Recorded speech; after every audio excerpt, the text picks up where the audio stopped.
Hey Gorge, welcome back.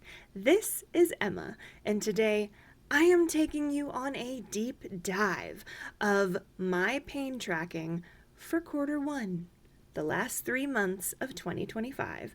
We're looking at my pain charts and we are going in depth. Are you ready? Let's get into it!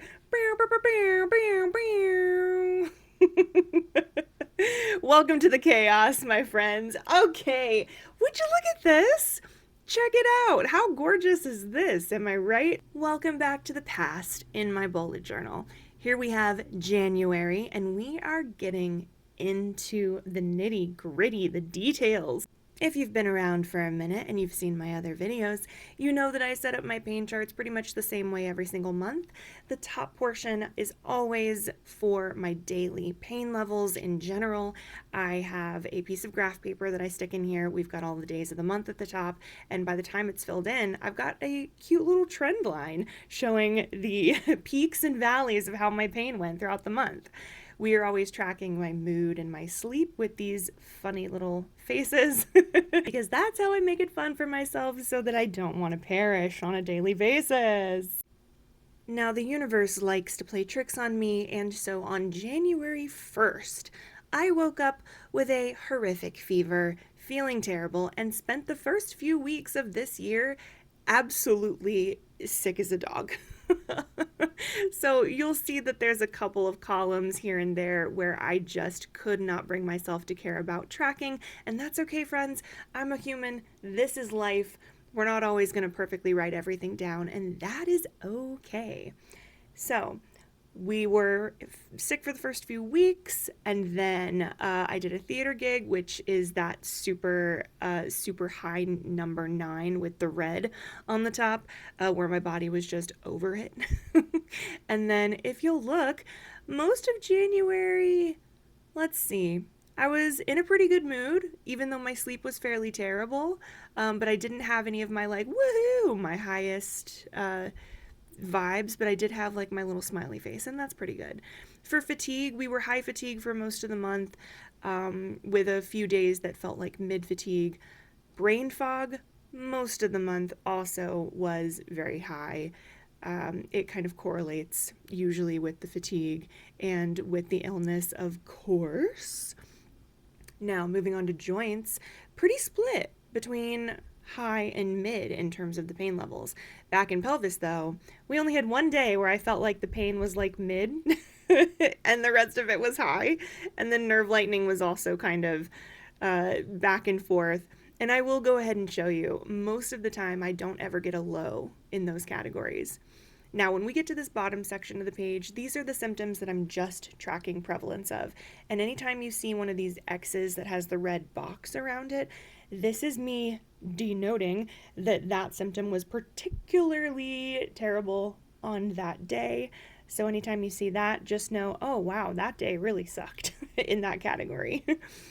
But it's nice to see every once in a while that a couple of these symptoms don't show up. Like the Vecna cramps that I often have, we didn't have very many for January, just this one, and I kind of only drew a dash instead of an X, so I want to say that like it sort of showed up, but like not strong enough that I felt like I needed to put an X. I don't know. And then as we're going through, let's go down. Anxiety, depression, not a whole lot, maybe like once a week or so. We were not feeling great about it. Pelvic seizing, not doing so hot, especially during that beginning of the month when I was ill. Then the neck pain, honestly, all of the time. I do have washi tape on the bottom of all of my charts because you don't need to see the details of my intimate life and whether or not I tracked my weight. You don't need that. Let your imagination run wild. Actually, don't. Perhaps don't. Anyway, moving on to February. Hey, girl. And already we're starting off much better than January. As you can see, there were a few days mixed through where I wasn't tracking, but for the majority of the month I was. So I can still kind of see that I was often living in that middle 7 space. I'm never below a 5, and honestly, I haven't seen a 5 in a long time. There is one day during February where I reached a 10, and I don't put 10s very often, if ever, so that's kind of a big deal. But I do think it's important to note that I was at a 7 for most of the month, which is kind of like at the edge of being able to function. Once I hit that 8, that's usually when the tears have begun, I can barely move, and I'm starting to actually break down. Reminder, these are chronic pain numbers, okay? So a normie who doesn't experience this might experience what I would consider my 2 or my 3 and label it as their 8 or their 9, right? Now, we did have a little correlation up there on that max out pain day where I noted that my sleep was absolutely terrible. And that's why we track, right? So we can notice these little trends.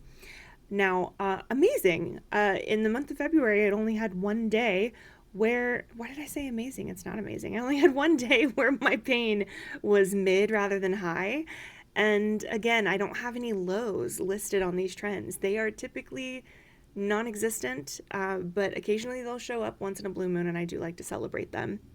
Now, in this bottom section, I added limb lightning for this month, which is an offshoot of nerve lightning. Nerve lightning I often have in the core of my body, throughout my abdomen, pelvis, chest, torso, all of that good stuff. And I was starting to really have it showing up in my arms and down the backs of my legs, so I wanted to note that. The urinary pain and difficulty often shows up most days. Bowel pain and difficulty, not quite as often, but still shows up. Nausea, had some bad days. Let's see, no vecna cramps, love that. Death stars only once. Migraines, ugh, were showing up in the early part of the month for some reason. This was when we were prepping to move and trying to get the stuff figured out with our house, so that makes sense to me that it was that week. But hey, no vertigo, no arrhythmia, we love that for me. A little bit of anxiety as we are preparing to get landlords and stuff situated, makes sense to me. And of course, this is always the same. On this side, I am using the Mankowski pain scale for chronic pain, developed by Andrea Mankowski. Feel free to look her up. And I always have my little I'm fine in the fire pain dog comic, because if we can't laugh, then we're sobbing. Moving on to March, we moved. Look at that. And I tracked nothing. Woohoo! Why? Why would I pick up my journal? I was exhausted. And I can go ahead and tell you the pain was bad. She was not cute. But I had a good number of 6s once we actually got moved in and we were just sort of living in cardboard and I was allowing myself to rest. If you'll notice over here, I did change this little scale so that the bottom is anything 5 or less. I can just write the number in that little space. Again, I haven't seen a 5 in a minute, so having so many 6s is really great. And then we also only had one day that was like an 8 leaning toward a 9, but no actual 9s and no 10s in March. That's amazing. We love that. Now, if you look at my mood, I was meh for most of March, with a few days of like, yeah, we're doing good. We did have one lone day of like smiley face, huzzah, good sleep. Most of my sleep is meh or absolute death. And so to have like a smiley face, that's a big deal. Okay, now if you'll see my fatigue, I'm kind of amazed that I did all that moving and somehow my fatigue was split between the mid and the high instead of being entirely high. Love that for me. Brain fog, kind of similar. Joints, also similar.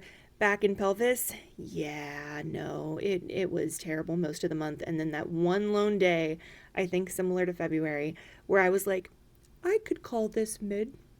I could call it mid.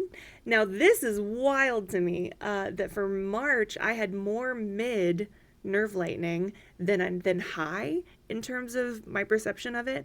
And I was trying to figure out, like, all right, how am I calculating this? Of course, it's a little difficult when you're feeling the same level of pain every single day. So I did change from the limb lightning to limb numbness from February to March because I was noticing that I was having my arms going entirely numb throughout the day. And so I started marking when that was happening. Very exciting. Migraines, not too bad. Some at the end of the month. There was just like a week where apparently my brain didn't want to function and was trying to mutiny. And off screen, I'm correlating it to something else that you can't see and I can't see either, so I can't comment on it in the voiceover. Moving on, let's see. Pelvic seizing, not too bad, except apparently that 1 week in the middle. Ugh, how rude. And then my neck pain. Yeah, she's kind of there all the time. I have physical therapy stuff that I do for my neck, but like, hey, if you have terrible sleep, you're often gonna wake up and your neck hurts. And again, washi tape on the bottom. Y'all don't need to know about that. But thing I did add at the very bottom was I now have pain medication. Huzzah! So I was actually marking off when I was taking that medication because I take it as needed rather than like actually taking it at the same time every single day. So there you go. I think that was all three. Yes, January, February, and March. I hope it's helpful or at least interesting to actually look at my pain charts fully filled out so you can sort of get context for, if not what I'm dealing with, at least context for how something like this could potentially work for you if you would like to create a tracking system for yourself, whether it's for pain or something else. It's definitely been helpful in my life. I've been doing this, oh my gosh, for the past maybe like 6 years. I've been tracking, and the tracker itself has evolved, but the habit has pretty much stayed the same. And it's been great. I take my journals into my doctors, helps me be able to advocate for myself because I can actually show them, like, look at the data, look at it. And yeah, so let me know what you think. Was this interesting, intriguing, or just plain terrifying and made you want to run away screaming? If it was the latter, I do understand. That's how it makes me feel on a daily basis, which is why we do silly things to try and make it a little more fun. If you track your pain, let me know what works for you, and I'll see you in the next one. Bye, Gorge.